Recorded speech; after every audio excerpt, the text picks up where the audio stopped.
அனைவருக்கும் வணக்கம். இது ஈரோடு டிஆர்பி அகாடமி. ஸோ நான் உங்கள் கார்த்திக். ஸோ நம்ம ஈரோடு டிஆர்பி அகாடமியில் பார்த்தீங்க அப்படின்னா பிஜிடிஆர்பி 2021 ஆன்லைன் கிளாஸஸ் போயிட்டுருக்குங்க. என்னென்ன சப்ஜெக்ட்டுக்கு போயிட்டுருக்குன்னு பார்த்தீங்க அப்படின்னா physics, maths, English, computer instructor, இந்த 4 சப்ஜெக்ட்டுக்கு நமக்கு ஆன்லைன் கிளாஸஸ் போயிட்டுருக்குங்க. ஸோ உங்களுக்கு மெட்டீரியல்ஸ் வேணுனாலும் அவைலபிளாக இருக்குது, அல்லது டெஸ்ட் பேட்ச் வேணுனாலும் அவைலபிளாக இருக்குது. ஃபர்தராக இதை சம்மந்தமாக உங்களுக்கு டேட்டாஸ் ஏதாவது தேவைப்பட்டால் நான் டிஸ்கிரிப்ஷனில் கொடுக்கக்கூடிய நம்பருக்கு நீங்கள் கால் பண்ணலாம். இந்த வீடியோவில் நாம் பார்க்க போகிறது PGTRB physics unit number 1 vector calculus. Vector கால்குலஸில் ஒரு முக்கியமான part line, surface and volume integrals அப்படிங்கிறத பற்றி நம்ம பார்க்க போகிறோம். ஃபர்ஸ்ட் நம்ம பார்க்க போகிற விஷயம் என்னன்னு பார்த்தீங்க அப்படின்னா லைன் இன்டெகிரல். லைன் இன்டெகிரல்னா என்ன சார் அப்படின்னு பார்த்தீங்கன்னா ரொம்ப சிம்பிளாக நான் உங்களுக்கு இங்கே எக்ஸ்பிளனேஷன் கொடுக்குறேன் பாருங்க. The line integral of a point function along a curve is called the line integral. The integral of a point function along a curve is called the line integral. Sir எனக்கு என்ன sir இந்த definition புரியலை அப்படின்னா இங்கே வாங்க.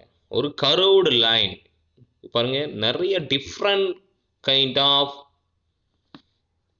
Line integrals நான் உங்களுக்கு கொடுத்துருக்கேன் பாருங்க. இந்த மாதிரி 2 கர்வ்டுக்கு இடையில இருக்கக்கூடிய ஒரு லைன் இன்டெகிரல், அல்லது ஒரு ஆஃப் சர்க்கிள் க்ளோஸ் ஆன ஒரு லைன் இன்டெகிரல் பாருங்க. FC f of xyz ds, f of c f of xyz dr. So first டயக்ராமில் நான் டிஎஸ்ன்னு அசியூம் பண்ணியிருக்கேன், அந்த பாயிண்ட்டை இங்கே நான் டிஆர்னு அசியூம் பண்ணியிருக்கேன். இப்போது இதை பார்த்துட்டு நீங்கள் இப்போது டெஃபினேஷன் மறுபடியும் தடவை பாருங்கள். The integral of a point function along a curve is called the line integral. There are different types of line integrals as shown in figure.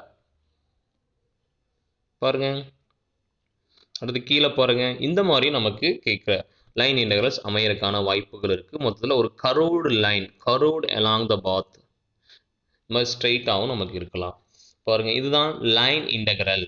சிம்பிளாக சொல்லணும்னா integral C A dot dr or integral C B dot dr எப்படி வேணால் நம்ம represent பண்ணுவோம் point. That means line integral. இப்போது சிம்பிளாக உங்களுக்கு புரிஞ்சிருக்கும் நான் நினைக்கிறேன். லைன் இன்டெகிரல் ஒன்ஸ் அகைன் நான் மறுபடியும் ரிப்பீட் பண்ணுறேன். Line integral, the integral of a point function along a curve is called the line integral. So அடுத்து நம்ம பார்க்க போகிறது சர்ஃபேஸ் இன்டெகிரல். ஸோ அதுக்கு முன்னாடி லைன் இன்டெகிரல்ஸ் எந்த மாதிரியெல்லாம் நம்ம டிஃபைன் பண்ணலாம் பாருங்க. 3 ஈக்குவேஷன்ஸ் இங்கே கொடுத்துருக்கேன் பாருங்க. First equation, second equation, third equation. எப்படி வேணால் நம்ம லைன் இன்டெகிரலை டிஃபைன் பண்ணலாம். Integral 5dr, integral C A vector dot dr, integral A vector cross dr. இந்த 3 மாதிரியும் நம்ம லைன் இன்டெகிரலை டிஃபைன் பண்ண முடியும். Each of which being known as line integral along the curve C that may be open or closed. அதான் முக்கியம். அந்த C அப்படிங்கிறது எதை டிஃபைன் பண்ணுதுன்னா கர்வ் அப்படிங்கிறத டிஃபைன் பண்ணும்போது அந்த கர்வ் ஓப்பனாகவும் இருக்கலாம், க்ளோஸாகவும் இருக்கலாம். These results of integration are respectively a vector, a scalar and a vector. எப்படி இருக்கலாம்? ரிசல்ட் ஒரு வெக்டராக இருக்கலாம், ஒரு ஸ்கேலராக இருக்கலாம், அல்லது வெக்டராக இருக்கலாம். So line integral 2, ரெண்டாவது equation, is most commonly used in vector analysis. It is called as line integral of the tangential component of vector A vector along the curve C. ரெண்டாவது equation பார்த்தீங்கன்னா உங்களுக்கு தெரியும். ரெண்டாவது equation என்ன? A dot dr dot product போடுறோம். அப்போ vector analysisல இதை சொல்கிறோம் line integral of tangential component of vector A vector along the curve C. A vector field A is said to be conservative if only if and there is exist a scalar point function phi such that சொல்றோம் a vector field A is said to be conservative if only if and there is exist a scalar point function phi. So gradient grade அப்படினா நமக்கு என்ன சொல்லுவோம் scalar function. அப்போ A equal grade phi gradient phi அப்படி நம்ம சொல்லுவோம். So இது வரைக்கும் பார்த்த விஷயம் என்னன்னு பார்த்தீங்கன்னா நமக்கு லைன் இன்டெக்ரல். ஸோ அடுத்து பார்க்க போகிறது சர்ஃபேஸ் இன்டெக்ரல். பாருங்க let S may be any surface divided into infinite decimal.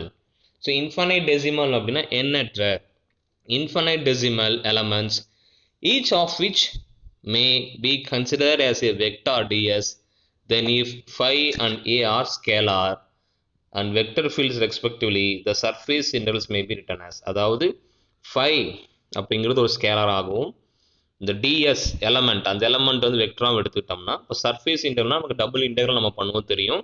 அதே தான் இந்த ப்ரீவியஸ் சொன்ன double integral s phi ds, double integral a dot ds, double integral a cross ds. So the results of integration are respectively vector, a scalar and a vector. எப்படி ஒன்றா இருக்கலாம் result. The surface integral இது எப்படி இருக்குன்னா the flow or flux of the vector function a. என்ன சொல்கிறோம் the flow or flux of the vector function a through the given surface அப்படி சொல்லிட்டோம். ஃபார் எக்ஸாம்பிள் பாருங்க இங்கே a equal rho into v, ரோங்கிறது டென்சிட்டி அண்ட் vங்கிறது velocity of the fluids. அப்போ இது எப்படி இன்டெக்ரல் எழுதுவோம்னா integral s rho v ds denotes the amount of fluid flowing through the given surface in the unit time. Unit time அப்படிங்கிறதா surface. அப்போ surface அப்படிங்கும்போது நமக்கு என்ன வரணுங்க டபுள் இன்டெக்ரல் வரணும். ரிசல்ட் நமக்கு எப்படி கிடைக்கும் ஸ்கேலார் கிடைக்கலாம் அல்லது வெக்டர் கிடைக்கலாம் அல்லது அகைன் ஸ்கேலார் கிடைக்கலாம் வெக்டர் கிடைக்கலாம். இப்போது இதை டிஃபைன் பண்ணணும்னு பார்த்தோம். ஸோ அடுத்து பார்க்க போகிற விஷயம் வால்யூம் இன்டெக்ரல். அப்போது இது வரைக்கும் நம்ம பார்த்தோம் லைன் இன்டெக்ரல்னா கர்வ்டு சர்ஃபேஸ் எடுத்துக்கிட்டோம். அந்த கர்வ்டு சர்ஃபேஸ் வந்து ஓப்பனாக இருக்கும் இல்லைனா க்ளோஸாக இருக்கும். அடுத்து பார்த்தது சர்ஃபேஸ் இன்டெக்ரல். சர்ஃபேஸ் இன்டெக்ரல் நம்ம டபுள் இன்டெக்ரல் யூஸ் பண்ணுவோம். அடுத்து வால்யூம் இன்டெக்ரல்னா ட்ரிபிள் இன்டெக்ரல் யூஸ் பண்ணுவோம். இங்கே எலமெண்ட்ஸ் எப்படி அஸ்யூம் பண்ணோம்னா டிவி, அந்த அஸ்யூம் பண்ணக்கூடிய எலமெண்ட்ஸ் வந்து dx dy ds இருக்கும். அப்போ இங்கே v வால்யூம் எலமெண்ட் dv தான் நம்ம அஸ்யூம் பண்ண போகிறோம். அப்போ உங்கள் dv அப்படிங்கிறது ஸ்கேலராக அஸ்யூம் பண்ணிக்க போகிறோம். அதில் ரெண்டு வால்யூம் இன்டெக்ரல்ஸ் பாருங்க. the result of integration என்னவா இருக்கும் scalar and vector. Scalar and vector. Previous ரெண்டு கேஸ்லையும் பார்த்தீங்கன்னா scalar first vector scalar and vector அப்படி இருக்கும். இதில் ஸ்கேலார் அண்ட் வெக்டர் மட்டும் இருக்கும். It is often convenient to convert multiple integrals into others with fewer integral signs. This is done by two important theorems via Gauss divergence theorem and Stokes divergence theorem of vector analysis. இப்போ இந்த vector அனாலிசிஸில் volume இன்டெக்ரலில் மெயினாக நம்ம use பண்ணக்கூடியது ரெண்டு விஷயம். ஒன்று வந்து cos divergence theorem, அடுத்து வந்து ஸ்டோக்ஸ் டைவர்ஜன்ஸ் தியரம் வெக்டர் அனாலிசிஸில். ஸோ அது வந்து நம்ம அடுத்த வீடியோவில் பார்க்குறோம். இந்த வீடியோவில் என்ன பார்த்தோம் இது வரைக்கும் பார்த்தீங்க அப்படின்னா line integral, surface integral, volume integral பார்த்தோம். அடுத்து divergence of a vector function. Divergence அப்படிங்கிறது எப்படி டிஃபைன் பண்ணுறோம். ஸோ டைவர்ஜன்ஸ் அப்படின்னா ரொம்ப சிம்பிள். டாட் ப்ராடக்ட் நம்ம ஒரு டெல்லோட டாட் ப்ராடக்ட் வைக்கணும். The divergence of a vector v or divergence v vector is define as the dot product of del and v vector. இது ரொம்ப சிம்பிளா டெல் டாட் வி வெக்டார். அப்போ டெல்னா ஏற்கனவே நமக்கு தெரியும் doe by doe x, doe by doe y, doe by doe z. இங்கே V அப்படிங்கிறது equal to volume element என்னது V x plus V y plus V z. அப்போது ஒரு டெல்லோட ஒரு எலமெண்ட்டை டாட் ப்ராடக்ட் பண்ணுறதுக்கு பேர் தான் என்ன சொல்கிறோம் டைவர்ஜன்ஸ் அப்படின்னு நம்ம சொல்கிறோம். என்ன சொல்கிறோம் டைவர்ஜன்ஸ் அப்படின்னா டாட் ப்ராடக்ட். ஸோ அடுத்து இந்த டைவர்ஜன்ஸ்னுடைய ஃபிசிக்கல் சிக்னிஃபிகன்ஸ். டைவர்ஜன்ஸ்னுடைய ஃபிசிக்கல் சிக்னிஃபிகன்ஸ் பாருங்க. The divergence of a vector function at a point is the net outflow per unit volume per second evaluated at that point. என்ன சொல்றாங்கன்னா ஒரு குறிப்பிட்ட பாயிண்ட்ல எவ்வளோ ஃப்ளோ இருக்கு per unit time per unit volume அப்படிங்கிறது define பண்ணுறது தான் இந்த டைவர்ஜன்ஸ்னுடைய மெயின் ஃபங்க்ஷன்.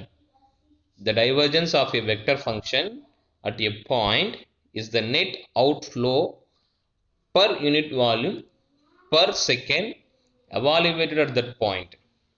இப்போ இங்க என்னன்னா நம்ம ஏற்கனவே சொல்லியிருக்கோம் டைவர்ஜன்ஸ் அப்படின்னா del dot v equal to 0.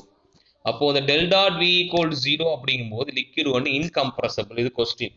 So del dot v equal to 0வா இருந்துச்சு அப்படின்னா லிக்விட் வந்து என்னவா இருக்கும்? இன்கம்ப்ரஸபிள். லிக்விட் வந்து இன்கம்ப்ரஸபிளா இருக்கும், மறந்துடாதீங்க. ஸோ நெக்ஸ்ட் பார்த்தீங்கன்னா conservative field. So conservative electric ஃபீல்டுனாலும் del dot E equal to 0, solenoidal ஃபீல்டுனாலும் del dot E equal to 0, divergence. இப்போ நம்ம பார்த்த விஷயம் என்னன்னு பார்த்தீங்கன்னா physical significance of divergence. So first என்னன்னா del dot V equal to 0 அப்படின்னா லிக்விடுக்கு என்ன ஆகும்னா இன்கம்ப்ரஸபிள். அதே மாதிரி ஒரு கன்சர்வேட்டிவ் எலக்ட்ரிக் ஃபீல்ட்னா del dot E equal to 0, அதே மாதிரி ஒரு சிலினாய்டல் ஃபீல்டுனா del dot V equal to 0. சரிங்களா? ஸோ இந்த வீடியோவில் நம்ம என்ன பார்த்தோம்? Line integral, surface integral, volume integral, then divergence, physical significance of divergence, இதெல்லாம் பார்த்தோம். இப்போ அடுத்த வீடியோவில் நம்ம என்ன பார்க்க போகிறோம் அப்படின்னு பார்த்தீங்கன்னா காஸ் தியரம், ஸ்டோக்ஸ் தியரம், தென் கர்ல், இதெல்லாம் நம்ம பார்க்க போகிறோம். So thank you all.